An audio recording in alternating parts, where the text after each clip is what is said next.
Wonderful. Okay. I want to start off by saying how blessed I felt being with you these past few hours. That's the truth. And hearing the experiences and the wisdom and the gems that came from the various speakers was really something that was precious. One of the things we were just discussing is that what we need to do is to take the material from this conference and curate it.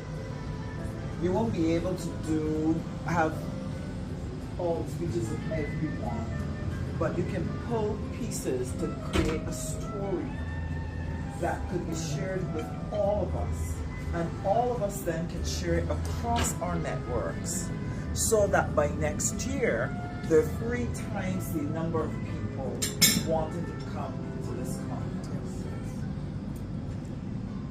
There is a phenomenon going on in the world that we cannot explain. We've been knocking on the doors, we've been crying out, we've been appealing and so on. But all of a sudden we find ourselves in a time where women are emerging. It is like the doors were shut by a heavenly being, and now he's opening the doors, and women are ascending in a phenomenal way. As a politician, I'm conscious of the females that have ascended to positions of leadership in their countries. And we've had more female leaders within the past 10 years than we've probably had in the last 10 centuries. And what has happened is that they have been phenomenal. They've not been average. They've not been average. They made a mark and made a difference in the countries which they govern. And what comes out time and time and time again is that superpower, looking at everything that they do to ensure it's appropriate, it's balanced, it's fair, it's democratic, it's inclusive, it is nurturing, it's caring. When you look at how we went through COVID, a lot of them were present for the COVID moment. That is not an accident. So this time is the time of women. And therefore, we have to pull our collective voices together and identify the specifics that we're going to fight together. Not hope, not just chat about it, but get together. And one of the ways to do that is if we can help the Nevalliance to take the curated story, put it out, and get women all across the world, start to get them excited about working together and looking at relationships that we can leverage to help us work on some common issues and areas.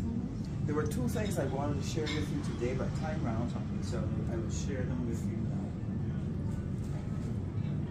We have to prepare ourselves for change. COVID taught us that we will not ever again have a period where you just have these long periods of certainty and then some disturbance and then more certainty.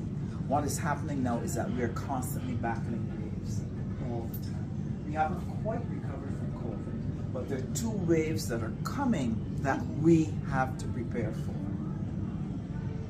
The first one is climate change. And climate change is not out there for environmentalists to fix and governments to fix. It is for us to advocate. And why is that? Climate change will destroy the home that you took time to build. It will destroy the business from which you make a living. It will cause economic destruction that will prevent your governments from being able to do the things that you become accustomed to them doing. It is going to threaten your access to food. This is a major concern for all of us. But guess what? The people who should see it and respond more quickly are not. If I was an insurance company, I would be pressuring every single business that wants my insurance. What are you doing about climate change? I would start charging you for not doing what is necessary to help stop climate change. But you know what is happening? everybody is looking at the short-term profit that they don't wish to lose, and they're not looking at the fact that we will lose our planet that will not be viable for us to function in. They're not looking at it. And they're not looking at the fact that if we re-engineer how we do everything, if we change our manufacturing process that says we will use a cleaner technology to produce this plate, that there's money to be made in doing this transition, that there are trillions and quadrillions of dollars waiting to be made by helping the earth make the transition. But they want to hold on to oil. They want to hold on to not spending the money now to make the transition.